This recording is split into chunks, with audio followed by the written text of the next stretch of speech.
Have you ever found yourself entranced by an old Hollywood story, one with shimmering gowns, forbidden love affairs, and scandalous tabloid headlines, only to realize there's so much more to it than glamour and gossip?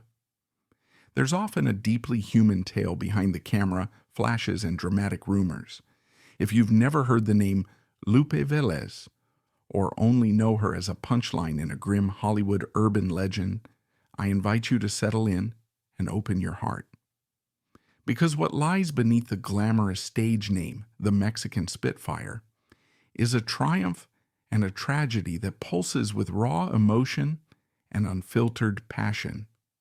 Hers was a life lived in bright, burning colors, just as quickly extinguished by heartbreak, prejudice, and the crushing forces of Hollywood's early machine. During the 1920s and 1930s, when Hollywood began its flirtation with talkies and international talent, Lupe Vélez was among the earliest Latin stars to break in. There was nothing subdued or hidden about her. She was fire and spirit, dance and laughter, romance and heartbreak. Many described her as a tiny whirlwind of energy.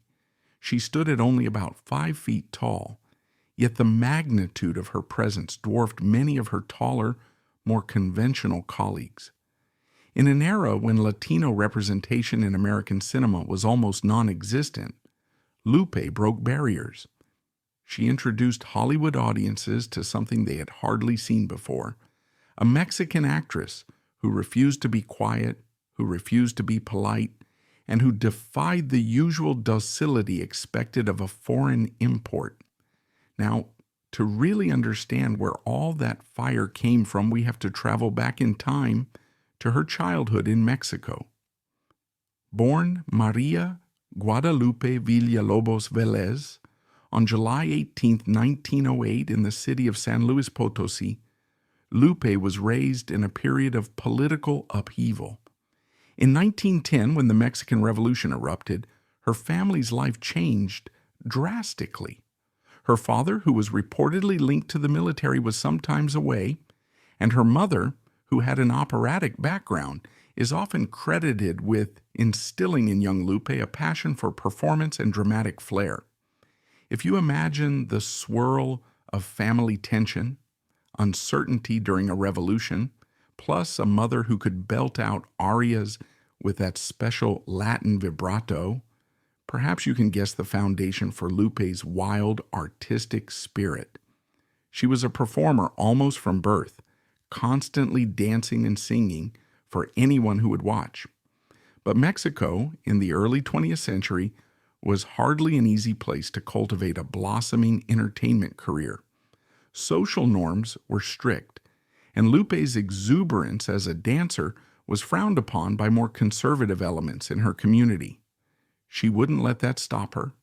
By her early teenage years, she was performing in local revues in Mexico City, relatively small engagements, but enough to spark curiosity about that fearless young woman with the exotic eyes.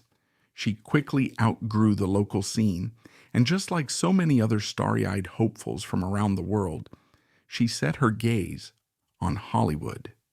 It was the silent film era, and foreign actresses from across Europe and Latin America were occasionally welcomed, so long as they seemed exotic enough to pique audience interest, but not so foreign as to disturb mainstream American sensibilities. When she arrived in Los Angeles in the mid-1920s, she faced the typical struggles of a newcomer: lack of connections, prejudice from producers, and the difficulty of making her accent and mannerisms fit a narrow set of roles.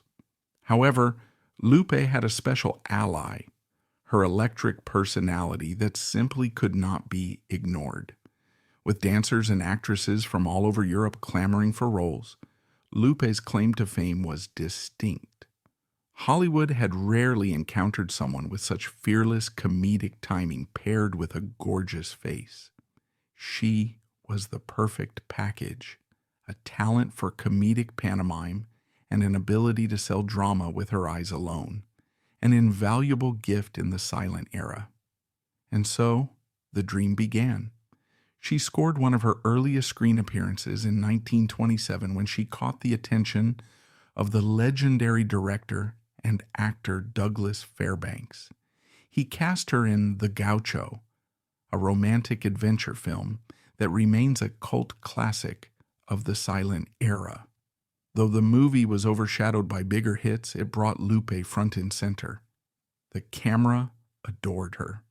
She had a flair for physical comedy and dramatic flair, a combination that was relatively rare for silent screen actresses at the time.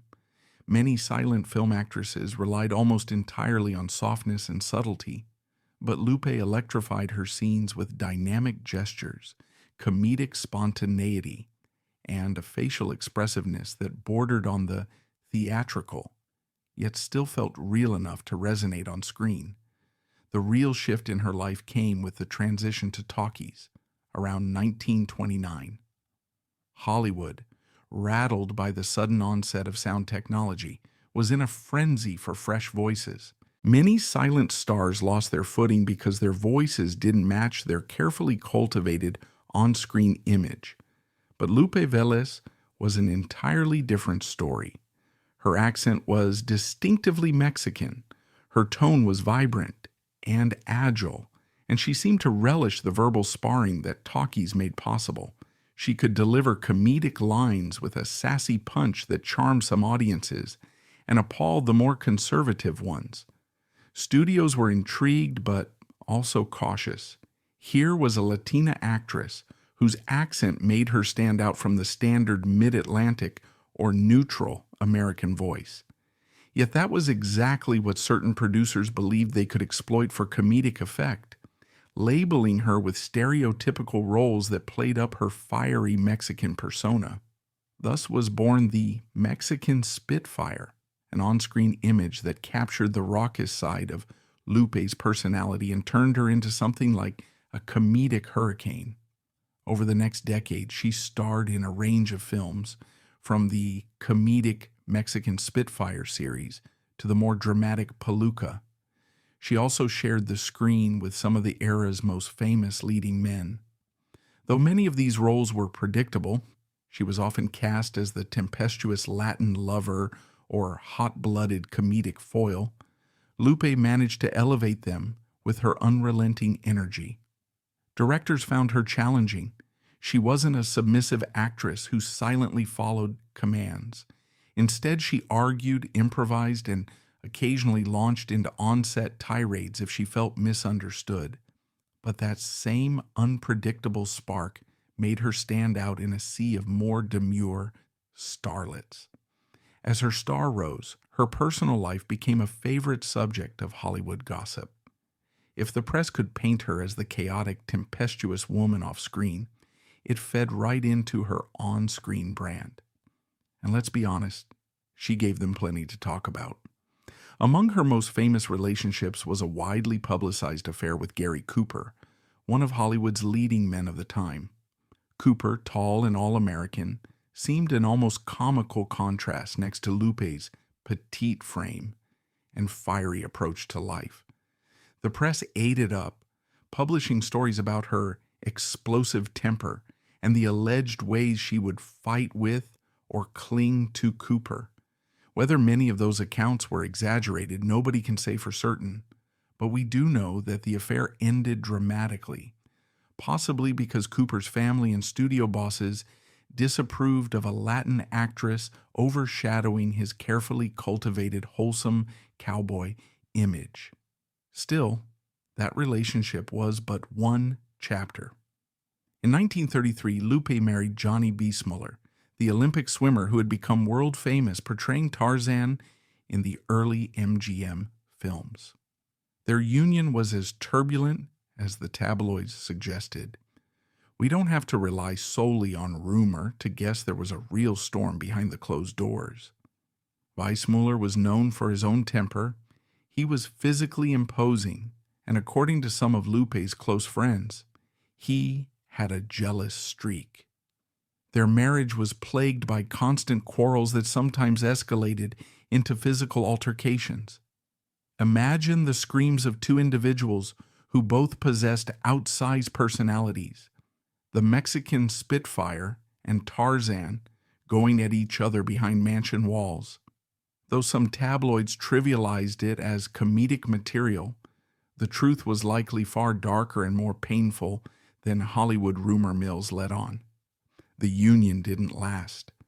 By 1939, they divorced, and Lupe was once again single and rumored to be dating a string of men. As her comedic Mexican Spitfire franchise progressed, she found financial success but also an inescapable typecasting. She was rarely offered dramatic parts that could truly showcase her range. Hollywood had decided what she was good for: quick comedic outbursts and flamboyant gestures. The deeper personal pain behind those big eyes, the heartbreak and longing that had followed her from Mexico, remained largely unseen. This dissonance between how Hollywood needed her to be and who she actually was gnawed away at her self-esteem. Some acquaintances from that time recall how Lupe would sometimes break down in tears after filming, lamenting that she was locked into clownish roles and personal heartbreak with no escape in sight. Yet she was never one to wallow for too long in self-pity. She found comfort in friendships and late-night parties with the bohemian crowd of the era. For a while it seemed the spirited Lupe Vélez would always bounce back. But by the mid-1940s, a quieter despair set in. Her star power was waning. The industry that had once courted her was now giving more prime roles to younger actresses or to those who fit a more sanitized mold. Adding to this was her personal life, which by 1944 had taken a complicated turn. Lupe discovered she was pregnant, and the presumed father was an aspiring Austrian-born actor named Harold Maresch.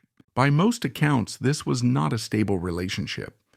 If we trust the stories, he was not prepared to marry her, maybe out of fear for his own career prospects, or because he simply didn't want a permanent commitment. And Lupe, who had always worried about how Hollywood perceived her, was terrified of the scandal that came with being an unmarried mother. Even today it can be tough, but in 1944 it was practically a career death sentence in the eyes of the big studios. Some close friends suggested that Lupe explored options for a quiet adoption or even an arranged marriage to cover the pregnancy. But she was tormented by shame, heartbreak, and a fear that her career would be ruined if the father abandoned her.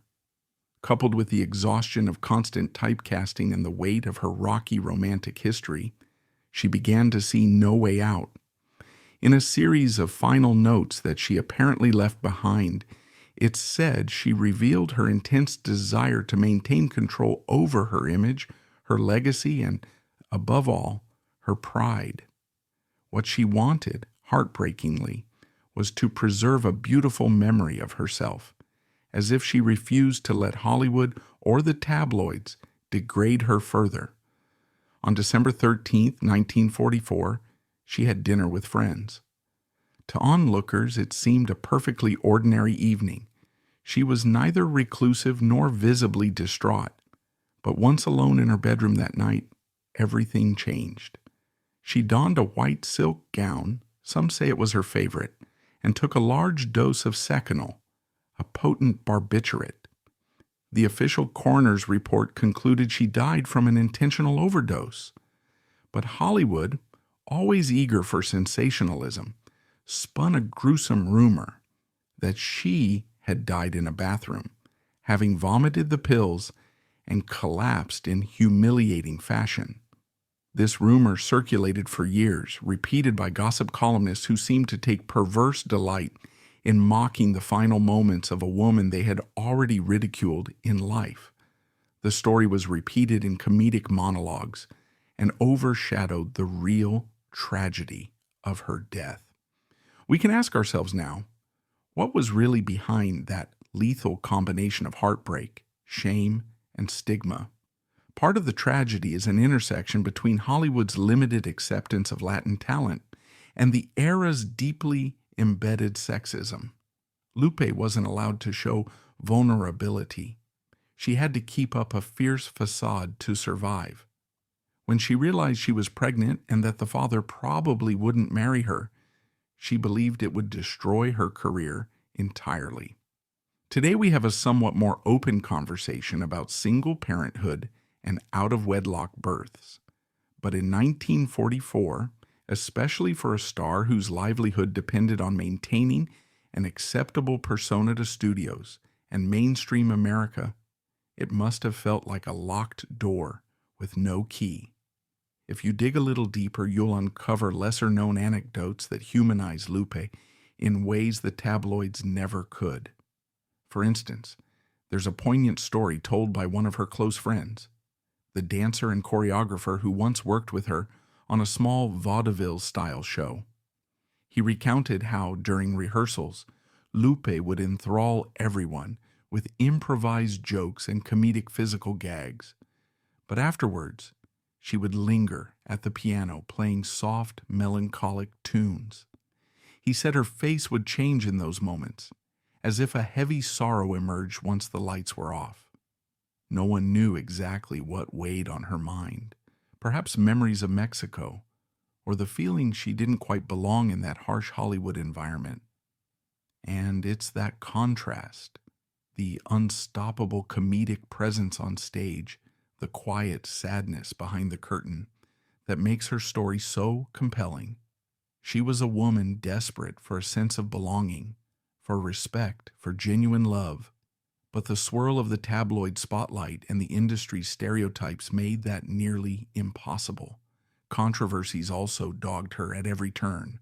Some critics have argued that Lupe herself played into the negative stereotypes, adopting an over-the-top persona in public appearances that reinforced Hollywood's caricature of Latinas as unpredictable and fiery. Others maintain she had no real choice, that it was either be the Mexican Spitfire and get work or fade into obscurity.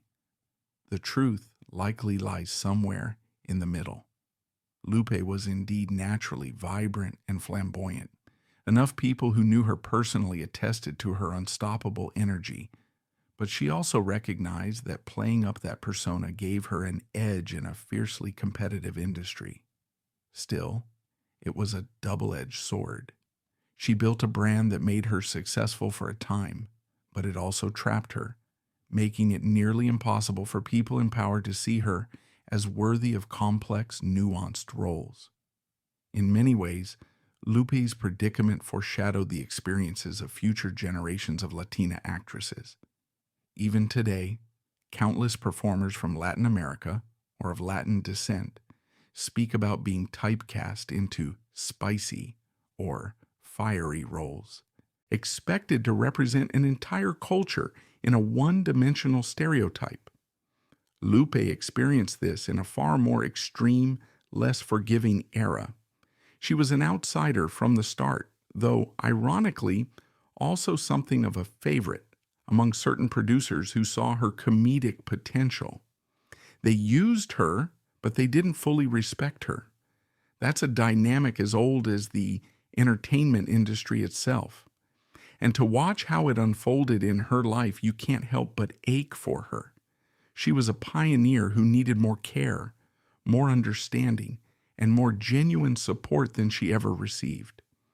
In the decades after her passing, her story was often retold, but rarely was it retold honestly.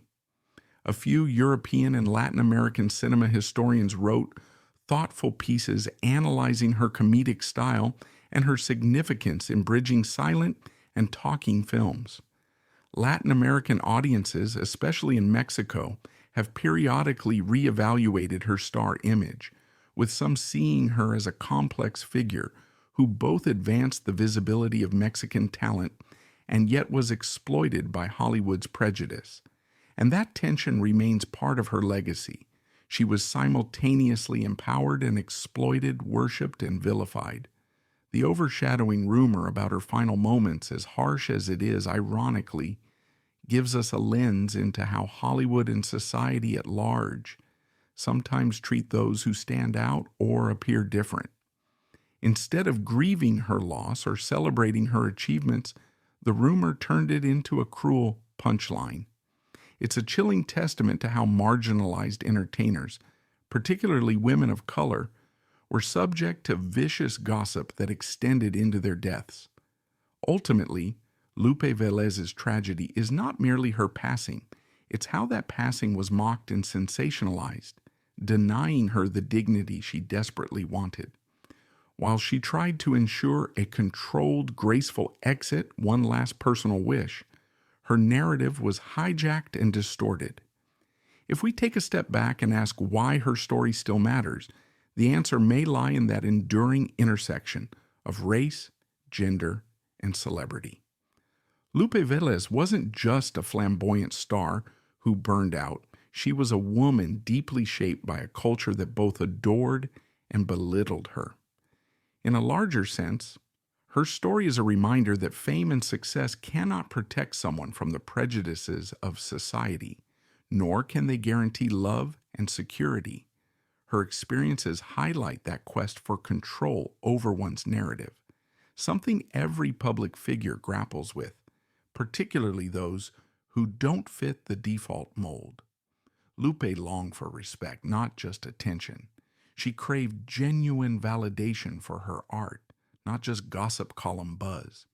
And so, as we wrap up this exploration of Lupe's life, one that brimmed with comedic brilliance, romantic entanglements, personal anguish, and determined self-expression, let's hold two thoughts in mind.